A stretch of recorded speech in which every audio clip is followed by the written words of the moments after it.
Oração, falando com Deus ou conversando com Deus,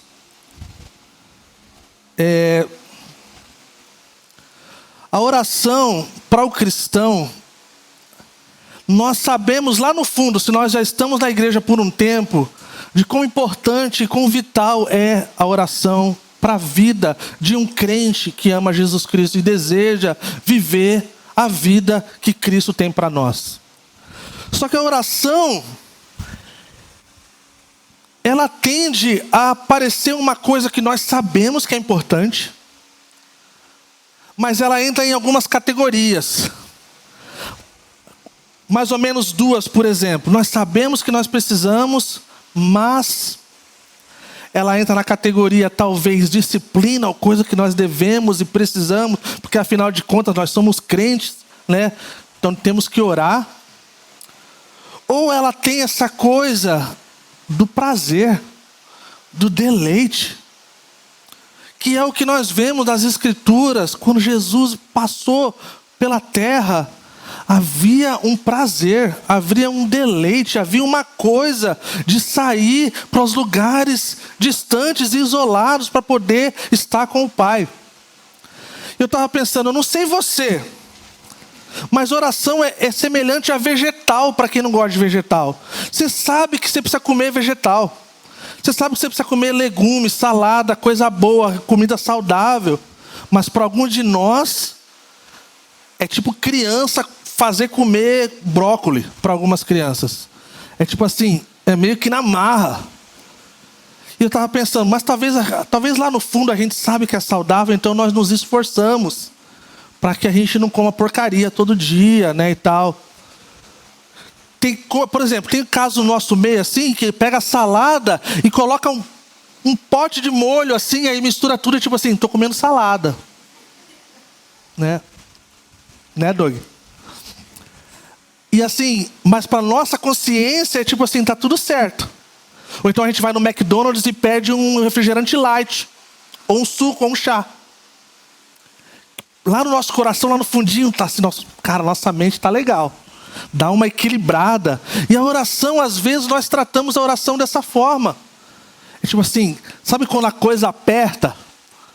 E aí a oração, ela vem e flui do nosso ser de forma tão assim incrível.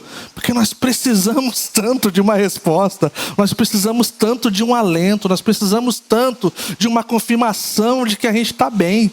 Que a gente vai ficar ok.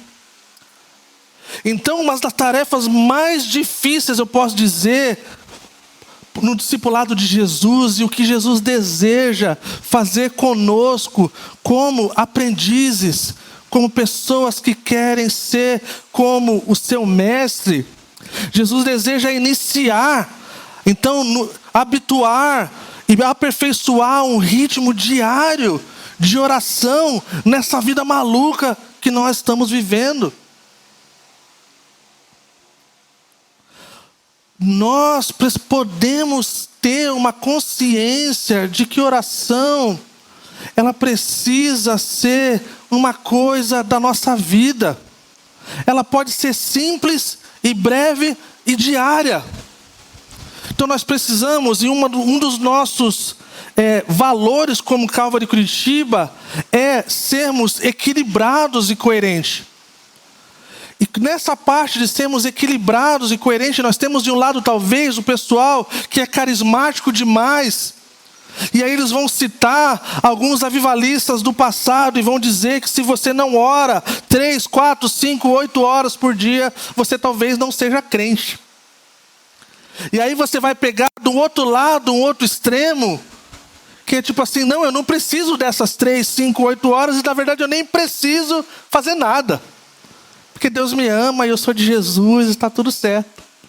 E o que a gente precisa é respirar coerência, equilíbrio e coisa que faz sentido para a nossa vida diária, da nossa rotina, do dia a dia, cada um no seu ambiente, cada um no seu lugar, cada um na sua família e no seu trabalho. Eu não sei você, mas às vezes, quando nós, diante de tamanha ocupação e correria, quando nós conseguimos parar por um instante, é quase como a gente não conseguisse desfrutar daquele tempo. Porque a gente fica pensando no que a gente vai fazer, no que a gente precisa fazer, o que vem depois. E o nosso coração, então, ele está acelerado. E aí, então, quando a gente vê, talvez pensamos que não tinha tempo, mas já se passou um bom tempo e nós estávamos preocupados na presença do Senhor, onde nós poderíamos desfrutar, deleitar e encontrar alento para nossa alma aflita e agitada desses dias. Aí então, nós somos tomados de culpa, nós somos tomados de comparação de que nós poderíamos ser melhores. Nós talvez culpamos o nosso trabalho, talvez culpamos as nossas crianças, talvez culpamos seja o que for o nosso coração. Mas aí, logo depois disso, nós pegamos o nosso celular e nós seguimos a vida, o dia, e nós saímos para trabalhar, e aí nós vamos viver a vida. Deixa eu ser bem honesto com vocês, pessoal, nós já vamos entrar no texto, e eu espero, de verdade, que o Espírito Santo nos dê revelação das Sagradas Escrituras que mexa com o nosso coração. Para que a gente possa compreender. Quando nós olhamos, nós podemos ser honestos nesses dias, pessoal. Que nós estamos vivendo um dos dias mais difíceis da história humana, quando se trata da oração e da espiritualidade cristã. Quando nós olhamos de forma primária para o celular, para o smartphone, nós podemos ver o quão isso tem o poder de matar muita coisa, inclusive a oração da nossa vida. Pode parecer o mais próximo do que você vai me ouvir falando de conspiração, tá? Mas são fatos, não é conspiração, são fatos, tá? Firmas multibilionárias empregando as mentes mais brilhantes do mundo, em todo o mundo, com um intuito, com o propósito de distrair você e eu, com o intuito de fazer com que eu e você sejamos viciados nisso, de monetizar as nossas atenções, e através disso modificar o nosso comportamento. Isso é o mais próximo que você vai ouvir eu falando de conspiração, gente. Mas é um fato. As mentes mais brilhantes do mundo e do mundo inteiro estão conspirando nesse sentido de ter tudo que nós temos, da nossa atenção, do nosso tempo, dos nossos desejos e paixões, para desconfigurar o nosso comportamento. E então isso mexe com tudo que nós somos. Tudo que nós somos criados para sermos. Então é desconfigurado. Houve uma época, talvez o pessoal que é mais novo, os adolescentes estão conosco hoje. Fica ligado aí, adolescentes, vou fazer pergunta depois, hein?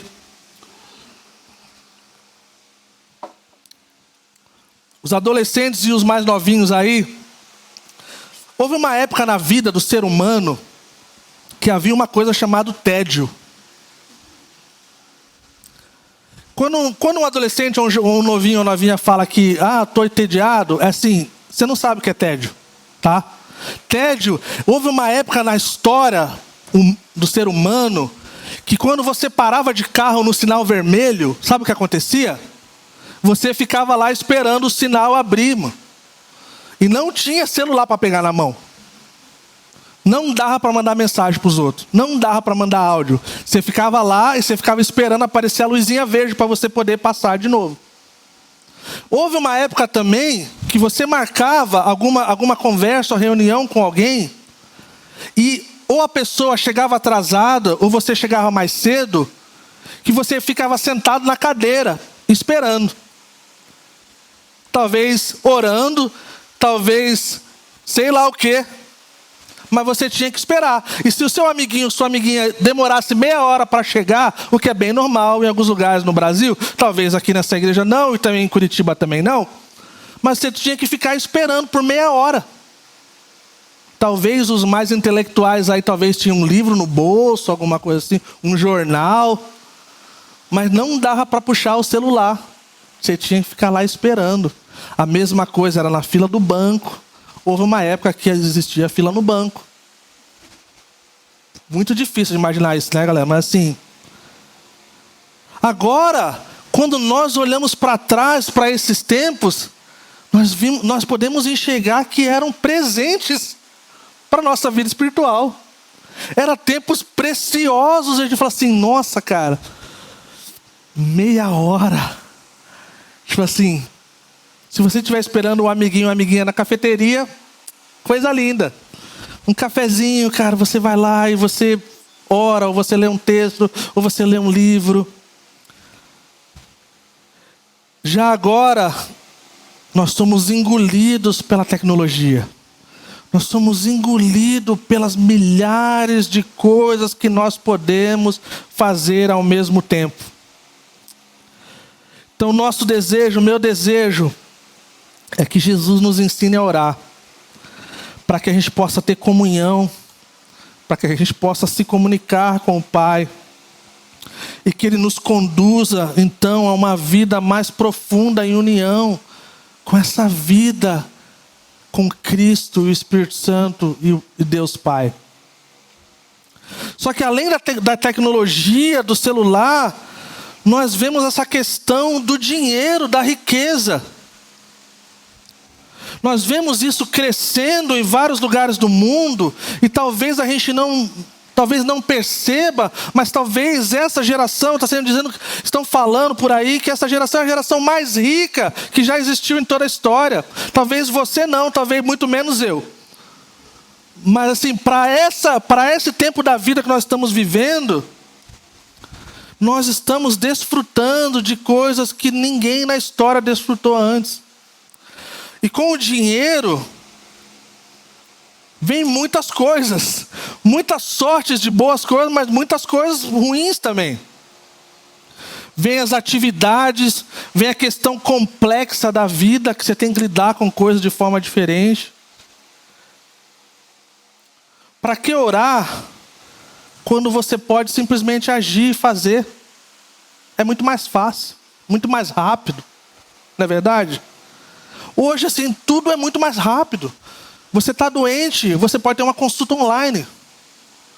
Você acordou com fome, cara, você pede comida a qualquer hora, vai ter alguém com comida para te entregar.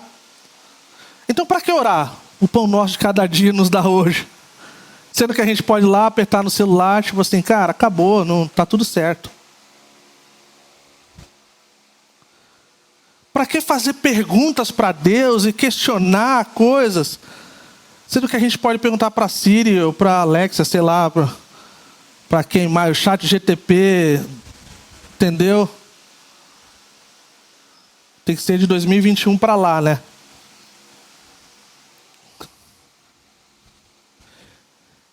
E eu quero dizer uma coisa para vocês, normalizar isso de uma forma que não é o meu desejo, não é o meu coração, para que a gente saia daqui nessa noite derrubados, detonados, tipo, envergonhados e com a nossa cabeça para baixo. Deixa eu falar uma coisa para você. Se você está nesse lugar, nessa situação que eu estou me referindo, nós estamos de mão dadas.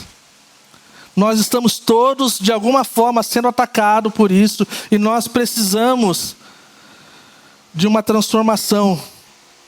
Se você tem dificuldade, você não é o único. Você não é a única. A Santa Teresa de Dávila, ela dizia que quando se trata de oração, somos todos iniciantes. Então, os mais apaixonados aqui são iniciantes diante do Senhor. Porque tem outras pessoas que são muito mais apaixonadas e talvez mais dados à oração ou coisas do tipo. Mas existe uma realidade que nós não podemos negar. Santo Agostinho falou uma vez: fizeste no Senhor para ti, E o nosso coração anda inquieto enquanto não descansa em Ti. Nós precisamos de descanso. O nosso descanso só é encontrado no Senhor. Nosso dia de folga pode ser um dia incrível, gente. Férias, fenomenal. Mas, se nós estivermos desfrutando dessa vida que o Senhor tem para nós, é muito melhor. É muito melhor porque a gente vai poder desfrutar de bondade, de prazer, de deleite, de esperança e de tantas coisas que nós não vamos conseguir de outra forma. Então nós precisamos desesperadamente aprender o que é essa coisa que Jesus se dedicava com tanta diligência e com tanto fervor. Então nós vamos encontrar um lar.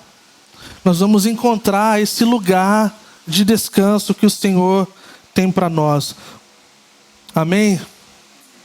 Vamos abrir Lucas capítulo 5, versículo 15 e 16.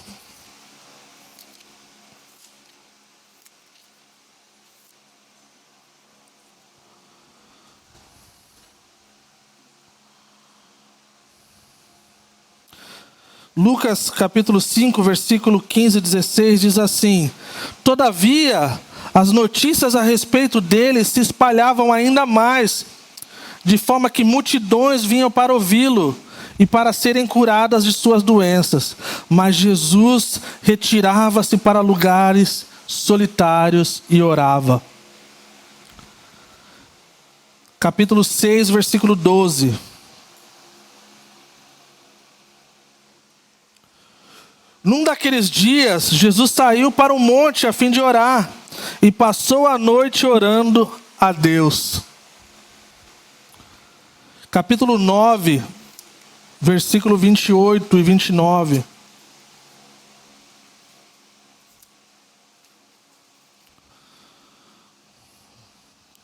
Aproximadamente 8 dias depois de dizer essas coisas, Jesus tomou consigo a Pedro, João e Tiago e subiu a um alto monte para orar. 3 histórias, poderia ser muito mais histórias, é o suficiente para chamar a nossa atenção de que Jesus se retirava a lugares distantes, isolados, aos montes, e os lugares que ele passava a noite. Eu não sei você, só de pensar em passar a noite em algum lugar orando, vamos ser honestos, gente. Cara, passar o lugar a noite toda orando parece tipo assim, cara, Jesus era diferente, mano. Jesus e os nossos irmãos da Assembleia são diferentes. Porque o pessoal da Assembleia vai até hoje no morro, sobe montanha. Mas havia essa questão do prazer, havia essa questão da necessidade, havia essa questão de receber do Pai. Fala assim, eu não faço nada que o Pai não me falou para fazer.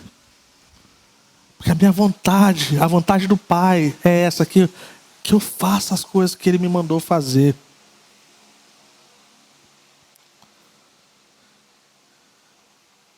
E se a gente não olhar de uma forma bíblica e esperançosa, nós ficamos atordoados e desesperançosos com a nossa vida de oração, com a nossa vida de devoção. E nós precisamos então de ajuda. Olha que interessante. Vamos ler o mesmo texto, só que de forma na perspectiva de Lucas. Lucas capítulo 11.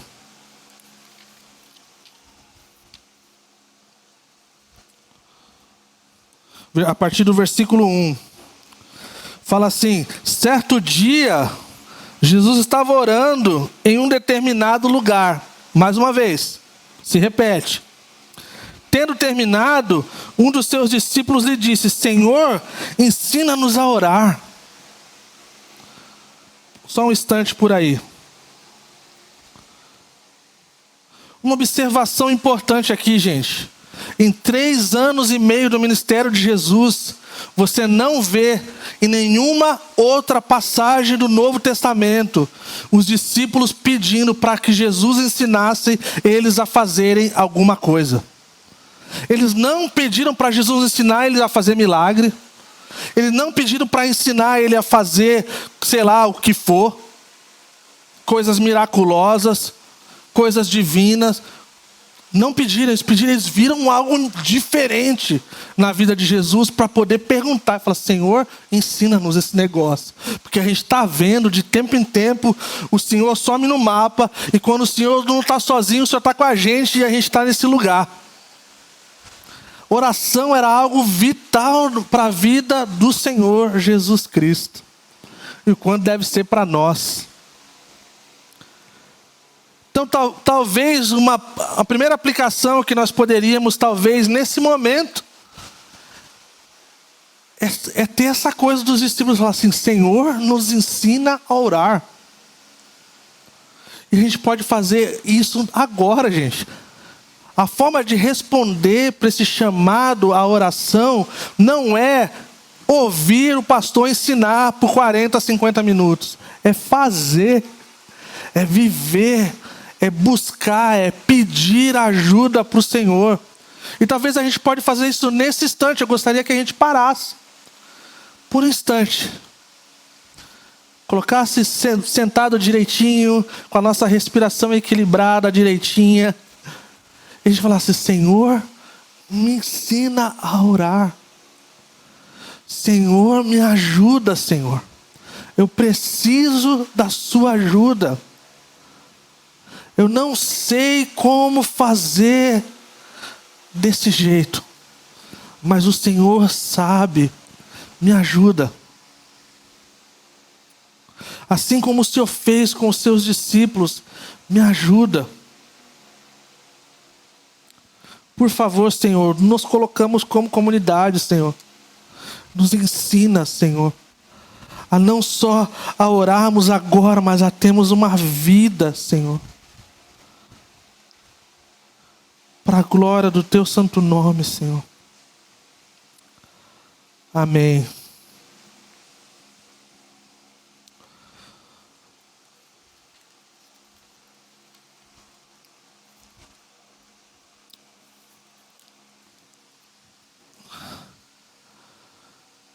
Quando eu estava pensando nesse texto essas últimas semanas, o meu coração foi partido de tantas maneiras, pessoal, que eu pensei assim, cara, eu sou cristão há algumas décadas, envolvido no ministério há algumas décadas, e eu percebi no meu coração que eu deixei de desfrutar e ter prazer nesse texto, talvez por medo de parecer uma oração ou uma reza repetitiva.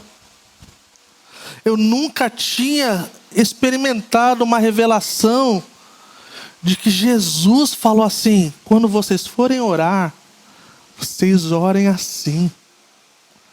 Scott McKnight fala assim, todas as vezes que vocês forem falar comigo, vocês podem citar isso aqui. E eu gostaria de chamar a nossa atenção para algumas observações dessa oração.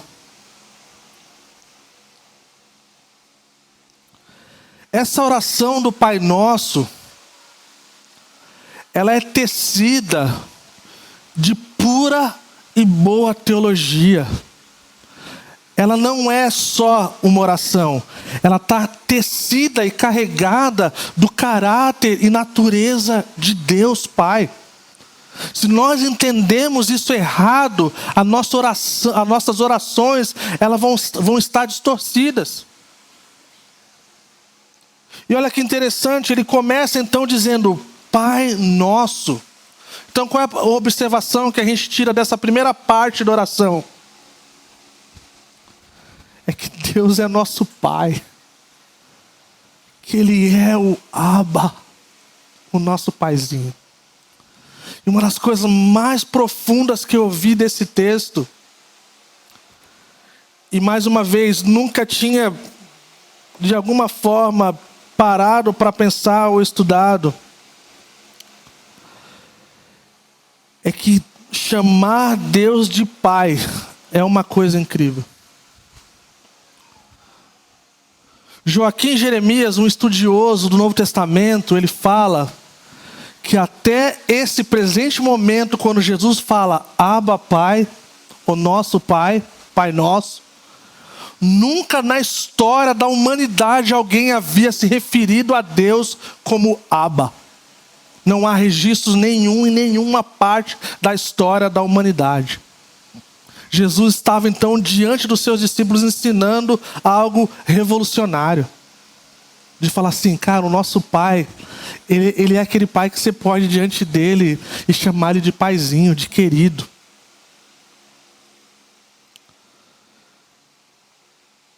E a forma que nós olhamos para Deus é a forma que nós vivemos para Deus, gente. Alguém falou isso, não lembro quem falou. A forma que nós envisionamos Deus é a forma que nós vivemos para Ele. Deixa eu parar por um instante aqui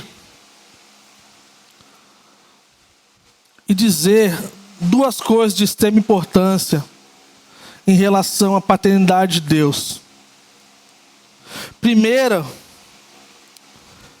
é que existem coisas como se fossem fortalezas espirituais e satânicas, vamos assim dizer, para que a gente tenha uma falsa imagem de Deus.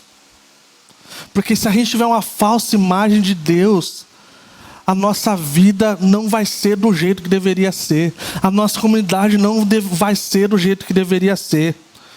O John Tyson, que possivelmente será o novo Tim Keller dessa era, pastor em Nova York, ele fala assim: a não ser que você quebre a fortaleza da falsa imagem de Deus na sua mente, você nunca será levado a um lugar mais fundo de oração.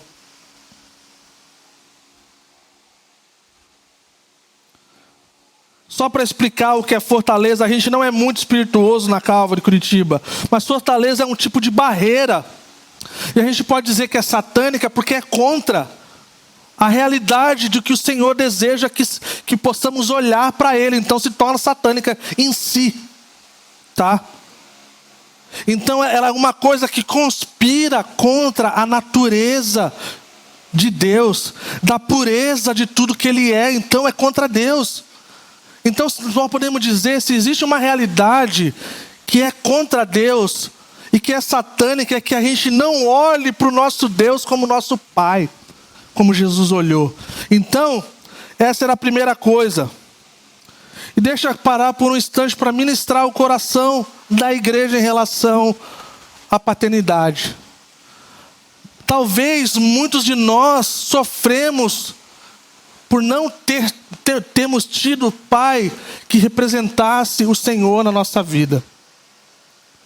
E eles fizeram coisas que hoje fazem com que a gente olhe para Deus Pai e a gente tenha dificuldade. Eu quero dizer, como alguém que já passou por isso,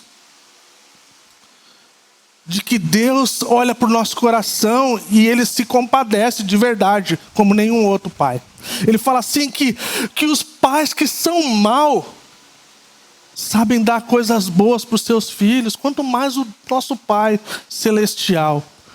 Então talvez, se temos pessoas no nosso meio que temos essa coisa, feridas no nosso coração, palavras proferidas que machucaram lá no profundo, coisas que foram faladas, que foram feitas e que foram de forma muito destrutiva, o Senhor deseja ministrar no seu coração nessa noite. O Senhor deseja ministrar continuamente na sua vida. E Ele quer se revelar como Abba, como Deus Pai perfeito, e que ministra aos seus filhos, e que ama com amor fora do normal. Um amor incondicional de verdade. Que nós falamos sobre amor incondicional, mas quando nós erramos, nós achamos que Deus para de nos amar. Nós achamos que ele se torna um Deus que talvez Ele é irado, no sentido de como talvez experimentamos no passado. E essa realidade, ela nos rodeia. Talvez alguns de nós crescemos num ambiente de extrema direita, onde o moralismo era a coisa mais exaltada. E Deus parecia ser como aquele pai que, se você errou, você está na linha. Ou um Deus que parece raivoso, fundamentalista e bravo com as coisas que nós devemos fazer de correto. Ou talvez do outro lado, um Deus que não se importa com nada, talvez num ambiente de extrema esquerda, onde na verdade não há nada de errado. Errado é coisa do passado. Cara, Deus quer que você seja feliz. Nem sei se existe Deus, mas se existe, Ele quer você feliz. E aí então nós ficamos como filhos à deriva e pensando, onde está o nosso Deus de verdade? E o que nós temos para aprender é que Deus, Ele sabe o que nós passamos. Ele entende. E Ele não é de nenhum extremo, Ele é Deus. Ele é o Deus que Ele não cabe nas caixas que nós temos para Ele. Então nós aprendemos o que, na verdade, era o que nós fomos feitos para sermos. Onde Deus, Ele é um Deus que Ele se importa sim com o pecado. Que Ele é um Deus que existe erro para Ele. É um Deus que Ele tem raiva e tem ira, mas é algo santo. E é algo santo muito além do moralismo, do fundamentalismo. É algo que machuca a própria natureza. É algo que faz com que a verdade bíblica seja deturpada de todos os lados. Então nós precisamos de um olhar para esse Deus. Nós precisamos limpar as nossas lentes, ou nós precisamos trocar as lentes talvez que nós enxergamos esse Deus. Porque Ele não é como nenhum outro. Então nós aprendemos então que Ele é o nosso Pai, Ele é o Abba. Outra coisa que nós olhamos aqui nessa oração do Pai Nosso, fala, Pai Nosso que estás nos céus.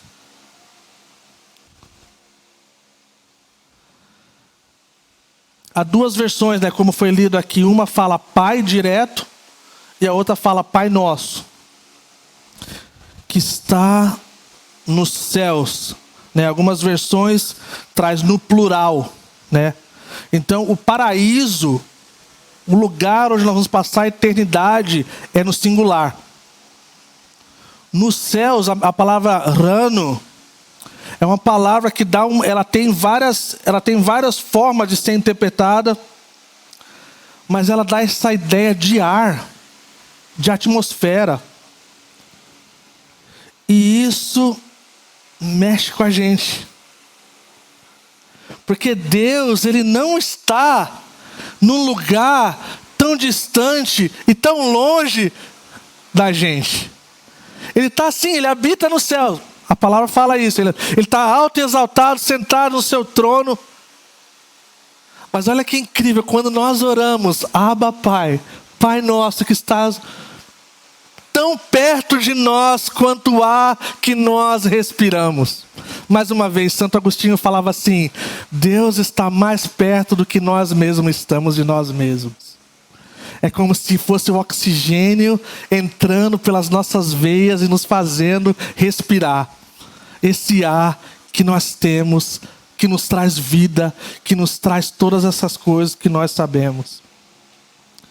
Não é incrível pensar nisso, de que Deus não é um Deus ranzinza e raivoso e que está longe de nós. E que se fecha para nós quando nós não cumprimos aquilo que falamos, ou talvez o que Ele falou para que fizéssemos. Ele está muito perto da gente. E ir para esse lugar de solitude, esse lugar de estar com o Senhor, é algo incrível de presenciarmos e praticarmos a presença de Deus. Não sei você, eu já tive uma experiência aqui com o pessoal que virou um motivo de chacota. Nós subimos o Morro do Cal aí, houve umas disputas para ver quem aguentava até o final, tá? Tem fotos aí na Deep Web da Calvary. Morri, mas passo bem. Existe algo incrível na natureza e na criação. Parece que Deus está nesses lugares, gente. Você já parou para pensar? Parece que a gente respira Deus no ar de verdade nesses lugares. E quando a gente para pensar um pouquinho, faz muito sentido. É o mais próximo que a gente consegue chegar dessa realidade de sair da multidão, de sair da loucura, de sair das coisas que deixam a gente maluco e poder sentar e desfrutar de grande bondade.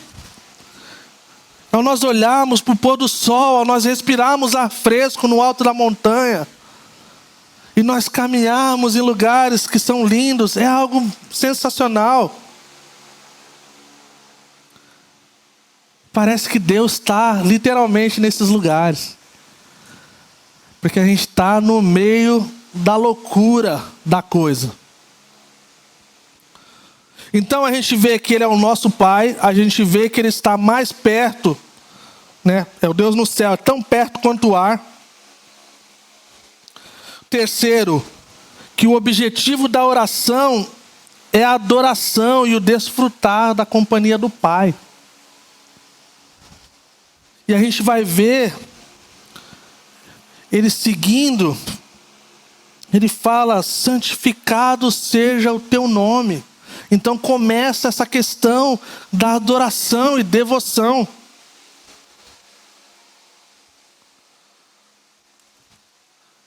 O que significa santificar o nome do Senhor?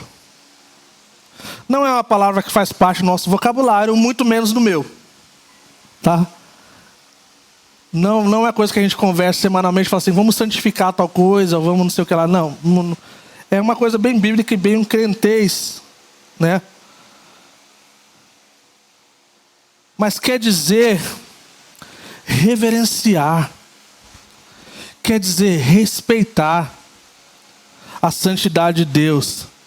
Ser santo, quando a gente fala que Deus é santo, existem várias coisas que a gente pode colocar como sinônimo acerca dessa expressão.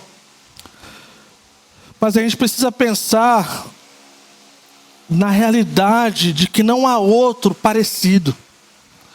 Não há outro tão separado quanto Ele. Não há outro tão diferente quanto Ele. Não há outro tão singular quanto Ele. Não há outro tão lindo e especial quanto Ele. Santificar o nome de Deus é ter um coração cheio de gratidão, de alegria acerca de Deus. Estarmos maravilhados e espantados diante da beleza, da santidade de Deus.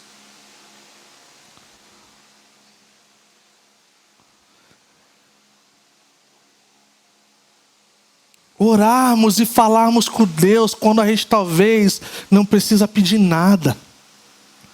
Essa é outra história, vamos falar um outro dia sobre petições e intercessão. Mas aqui a gente vê que Jesus, Ele só vai entrar na petição lá na frente. Até a metade dessa oração não há petição. E isso é uma coisa importante para a gente.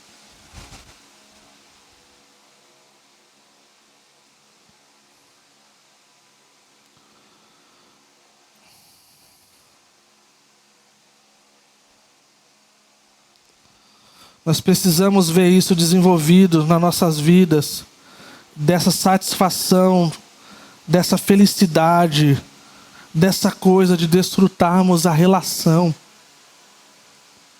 Uma coisa que nós estamos agora, cara, vendo com uma nova equipe pastoral, estamos conversando com o Nadalinho um dia desse, que nós queremos oficializar no sentido de encorajarmos os casais da igreja a terem tempo a sós uns com os outros. Um tempo, nem que seja uma vez por semana. E um desafio de não falar sobre as crianças e de não falarmos sobre a igreja. E desfrutarmos, de olharmos nos olhos uns dos outros e curtir relação. E talvez temos nosso coração apaixonado de novo por uma paixão nova, talvez que a gente faz tempo que não sente. Outra coisa que nós podemos olhar aqui, na oração do Pai Nosso, é que elas fazem diferença. Nós estamos vivendo em dias onde o sagrado, as coisas que são puras e santas estão sendo deturpadas. E existe um movimento bem grande, até dentro da cristandade, de que não precisa orar, porque Deus ele finge. Ele finge que ele responde, mas somente acontecem as coisas que iriam acontecer de qualquer jeito. Deus não intervém. O nome disso é teísmo aberto.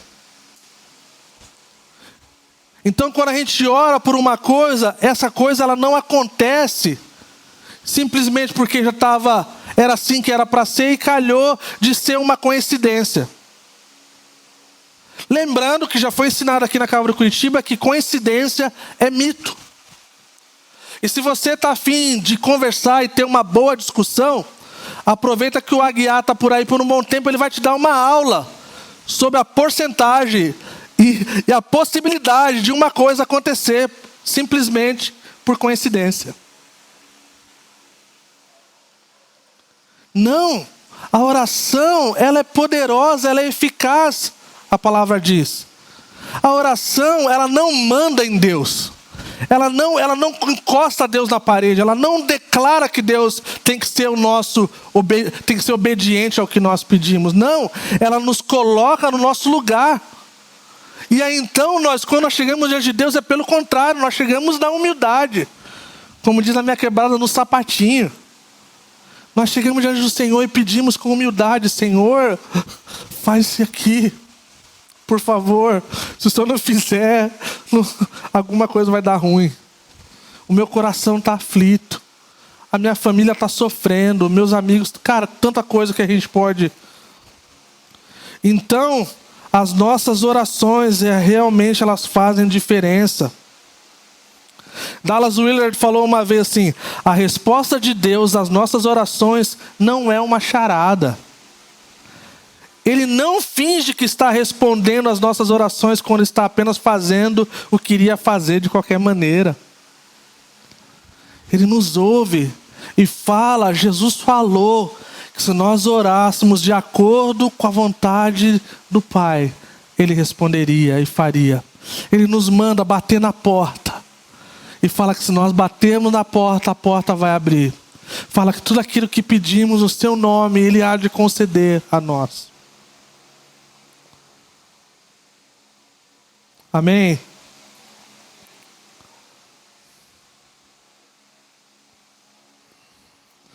Gostaria de ir para a parte final e trazer algumas coisas práticas depois disso.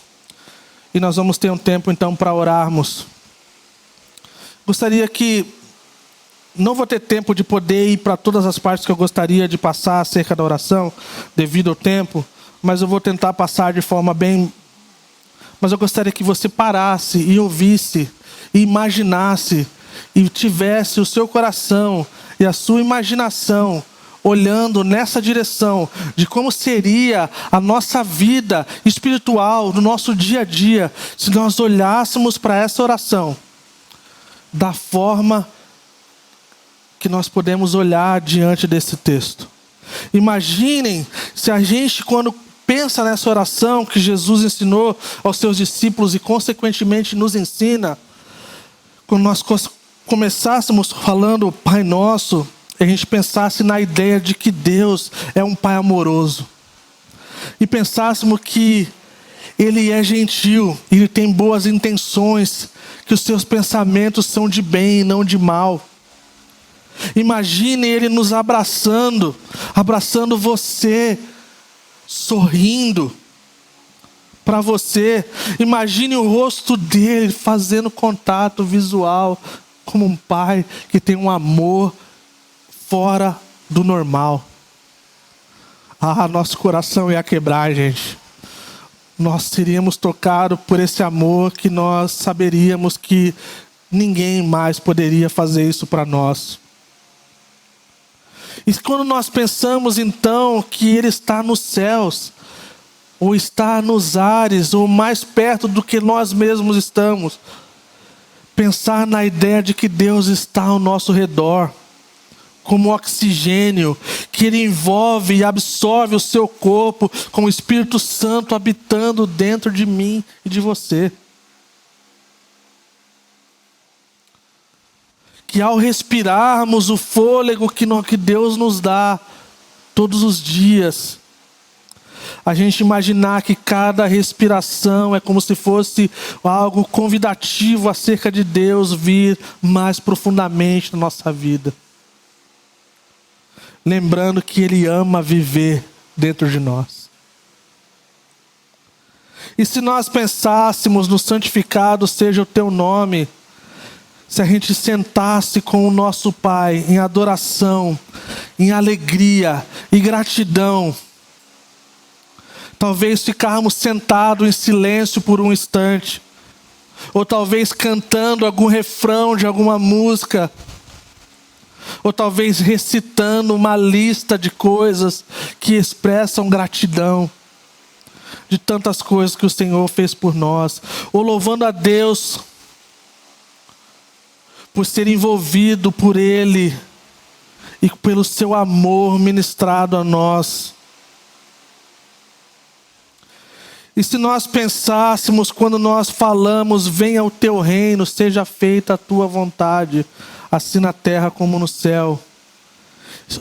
Experimentarmos o coração de Deus, permitindo que Ele nos inspire como pessoa, como igreja, como comunidade.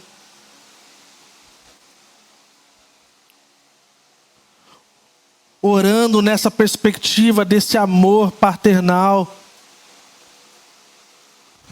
Permitindo que o Espírito Santo ministre e faça a vontade dEle no nosso meio, curando, restaurando, reconciliando.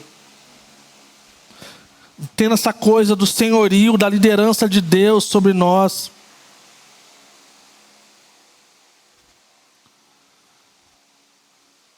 Talvez pensar de tempo em tempo, quando nós estamos orando, em coisas específicas da nossa vida, sobre quais eu e você estamos lutando, ou talvez sofremos, ou talvez precisamos de cura, e orarmos: Senhor, seja feita a sua vontade. Faz a sua vontade em mim. O pão nosso de cada dia nos dá hoje. Agora pense em tempo pedindo a Deus coisas que você precisa. Está falando de provisão, de um Deus que provê. Ele é o seu Pai. Ele é o provedor. E Ele não tem coisas que para Ele não é importante acerca da sua vida. A gente que tem criança pequena, a gente sempre dá exemplo de criança pequena. Mas nós, como viemos do campo missionário, sempre nós tivemos nossos filhos pedindo coisas que nós não tínhamos condições. Como a maioria de outros lugares o pessoal tinha de uma vida normal que viviam. E nós sempre ensinávamos para as crianças assim: cara, você pode pedir para Deus. E Ele pode te dar. Eu falei assim: poxa, mas eu acho que foi a minha do meio. Pô, mas Deus se importa com isso? Ele não só se importa, como Ele se importa de tal forma que Ele dá, muitas vezes. Que Ele olha para o nosso coração. E nós podemos fazer isso, seja de voz alta, seja orando, seja cantando. Não nos deixe cair em tentação, mas livra-nos do mal. Precisamos pedir força para Deus. Resistir à tentação do mundo, da carne, do diabo, das cobiças, as ideologias do mundo, o consumismo, o materialismo, a promiscuidade, o escapismo, o vício, a ganância. Nenhum de nós estamos livres disso. Nenhum de nós. Pedir ao Espírito Santo para nos livrar, para que a gente não caia em tentação. E pedimos a bênção dEle sobre nós, para que a gente possa prosseguir. Pois teu é o reino, o poder e a glória para sempre. esse é um bom lugar para terminar as nossas orações. Diante de tudo que nós oramos, Senhor, Teu é o reino, Teu é o poder, Tua é a glória para sempre. Então, reservar um momento para poder declarar a realidade disso. Não porque Deus precisa, é mais para a gente do que para Deus. Porque quando nós declaramos a verdade de Deus, é mais um alento para o nosso coração, um impulso de fé, do que algo que Deus, vai ficar impressionado. Não há nada que impressione a Deus, Ele é dono de tudo, sabe de tudo. Mas temos esse coração de agradecimento, de gratidão, por tudo que Ele fez por nós e por tudo que Ele é para nós.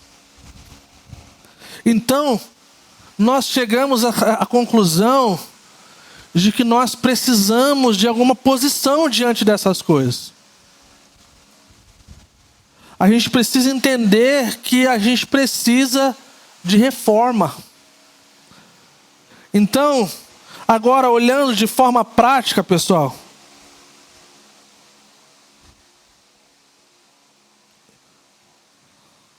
gostaria de encorajar vocês.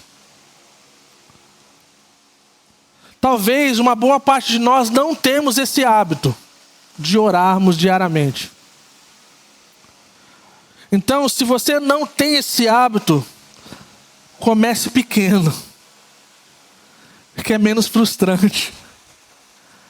Então, se você quiser ter essa coisa de praticar e desfrutar da presença de Deus, e você não tem esse hábito, é melhor começar com 10, 15 minutos. Marque no seu relógio, ou no seu celular. Coloque um despertador. Separe um tempo. Se você já tiver um hábito de alguma forma, 30 minutos, ou coisa seja o que for, mas faça diariamente.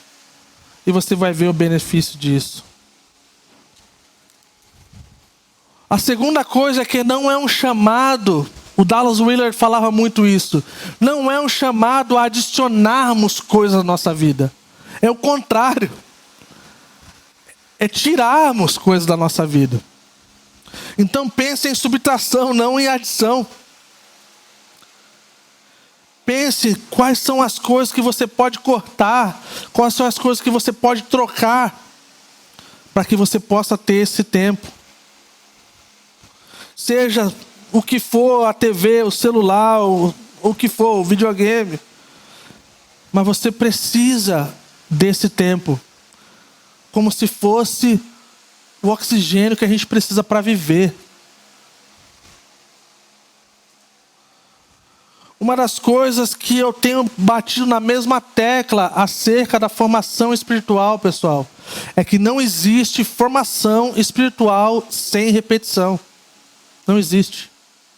Nós precisamos constantemente estar fazendo a mesma coisa por um bom tempo, até que ela se torne uma segunda natureza, uma segunda pele para a gente.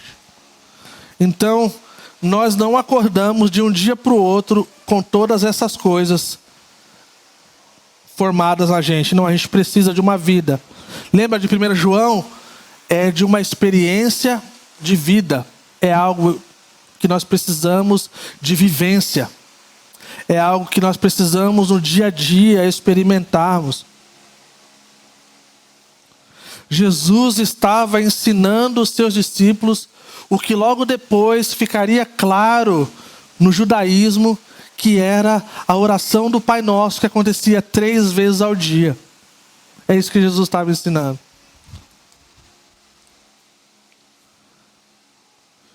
De forma prática, nós podemos olhar para a oração do Pai Nosso, que foi, como eu falei, era repetida até hoje 3 vezes ao dia. Nós podemos olhar para os salmos. Os salmos foram feitos para ser cantados e orados. Então existe algo poderoso. Tinha um velhinho, pai do meu pastor. E toda vez que a gente ia falar com ele, a gente falava alguma coisa assim, falava assim: e aí, o que a gente faz diante disso? Ele falava assim: meu filho, pega esse salmo aqui, o salmo não sei o que lá, e lê ele até cansar. Alguma coisa vai gerar na sua vida. E aí eu lembro que eu falei com meu pastor, pastor, como é que é esse negócio? Quando começou esse negócio? Ele falou, desde quando eu entendi alguma coisa, eu via meu pai falando a mesma coisa. Tinha alguns salmos específicos para áreas da vida. Olha que interessante. Então nós temos o Pai Nosso, nós temos os salmos, nós temos as escrituras, orações nas escrituras, ao redor das escrituras, né? Nós temos outras coisas que são ferramentas, né? Como alguns devocionais que são de oração, como o Vale da Visão. Cara, que é incrível a oração dos puritanos. Coisa incrível. Quando nós não sabemos o que orar, ter oração que irmãos e irmãs fizeram no passado é muito precioso, gente. De verdade. Tem o livro Oração da Noite, da Tish Warren. Se você não leu, você deve anotar com prioridade da sua vida para ler esse ano. Ela ora, ela tem uma oração, fala, Senhor, vela por nós nessa noite. Uma oração muito conhecida. E eu lembro de ensinar para alguns irmãos e irmãs falar sobre isso. E assim, cara, uma oração oração de outra pessoa que já fez escrita, pré-escrita, parece meio uma reza, né? Que não sei o que. Pois é, Jesus falou para toda vez que orar, podia falar o Pai Nosso. Tem oração de outros irmãos também, que também não tem problema. E aí passou um tempo, alguém estava numa situação que lembrou a situação do livro. Só para dar um spoiler aqui, ela passa por uma situação muito difícil. Ela perde uma criança, né? E aí então ela é ministrada nessa oração. E ela fala que quando acende a luz lá da cirurgia, coisa do tipo, ela lembrou dessa oração. Senhor, vela por nós. E aí então um desses irmãos que eu compartilhei falou que estava numa situação difícil uma vez no hospital. E de repente essa luz da cirurgia acende. Então aquela oração ela vem, Senhor, vela por nós. Então foi um alento ao coração conturbado, sem esperança e dificultoso. Então eu super recomendo. É um livro que eu já li várias vezes, já dei, acho que tá ali pau a pau com o do James Smith. Assim, já dei para muita gente porque é muito precioso, gente, tá? E aí, se você quiser um pouco de catolicidade, tem o lecionário e tem o livro de oração comum. Na nossa casa eu uso bastante o livro de oração comum anglicano. Tem orações para todos os dias e coisas do tipo, para qualquer tipo de coisa. E para quem manja de inglês, Every Moment Holy é uma das coisas mais preciosas que eu já tenho desfrutado. Eles têm oração para todas as coisas. Eles chamam de liturgia. A liturgia nada mais é do que orações feitas, escritas por pessoas. Então, tem oração para quem mudou de casa. Imagina, você mudou de casa, tem uma oração para o Senhor abençoar o seu novo lar. Tem oração para as mulheres ou os maridos que estão trocando fraldas. Assim, poxa, tem isso? Cara, quantas vezes a gente foi fazer uma coisa que a gente fala assim, cara, isso aqui é uma droga. E pensar, cara, o Senhor está nisso. O Senhor está comigo. Tem a liturgia do café da manhã, que é a minha favorita.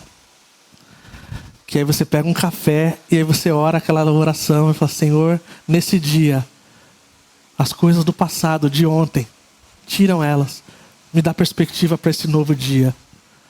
E me ajuda a viver o dia de hoje, para a glória do seu santo nome. Então, tem várias opções aí. Se você quiser, eu posso recomendar, mas para mim Every Moment Holy é um dos mais especiais, porque tem para todo tipo de coisa. Se você segue o Insta da Calvary, teve oração para o pessoal, para os alunos que estavam indo para a escola, tá? E foi um alento, gente. Tem oração para os pais que estavam enviando seus filhos, que os pais estão com o coração aflito de enviar os filhos, né? E cara, você orar ali e falar assim, nossa, o Senhor está cuidando, nós estamos enviando nossos filhos, nós estamos enviando, é uma coisa preciosa.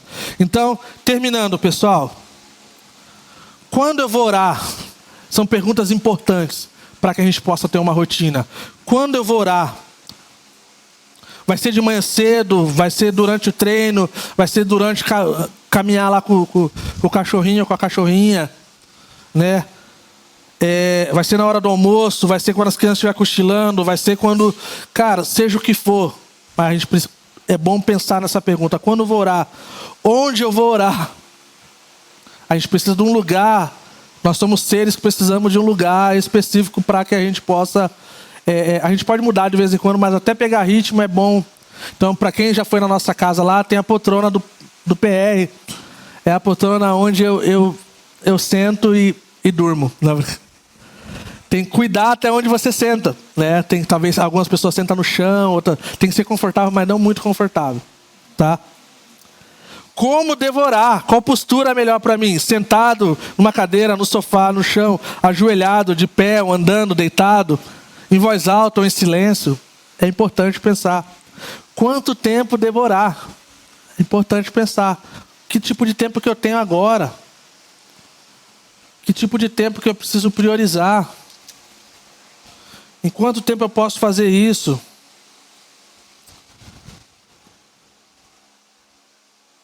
E aqui vem uma exortação para todos nós. Se nós não conseguirmos orar 15 a 30 minutos durante o dia, nós simplesmente estamos muito ocupados. E nós precisamos fazer uma audição das prioridades da nossa vida. Urgentemente.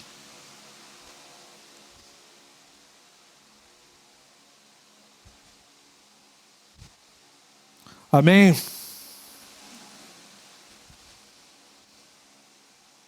Alguém disse assim: o que os rituais simples e breves proporcionam é justamente a oração que depende de algo além da nossa própria energia. Os rituais ou os ritmos nos carregam no nosso cansaço, na nossa falta de energia, na nossa desatenção, na nossa indiferença e até mesmo no desgosto ocasional. Orando mesmo quando estamos cansados demais para reunir a nossa própria energia. É isso que a força do hábito faz conosco. Nós não estamos sempre andando nas nuvens, mas nós temos essa coisa que nós entendemos da importância disso para que a gente possa viver. Então, eu encerro esse tempo nos encorajando para que a gente possa pensar de que como se a nossa vida dependesse disso. Da importância que isso tem para nós. E talvez você que está chegando agora fale assim: cara, que negócio é isso? Cara, é uma coisa que a gente chama de falar com Deus, de conversar com Deus. E isso tem o poder transformativo de mudar as nossas vidas. E de nos fazer pessoas, seres humanos incríveis diante de um mundo maldoso, de um mundo caído, de um mundo sem esperança. E aí então nós nos deparamos com a realidade de Jesus Cristo, que é aquele a quem nós depositamos a nossa vida, tudo que temos e que somos. Amém? Vamos nos colocar de pé.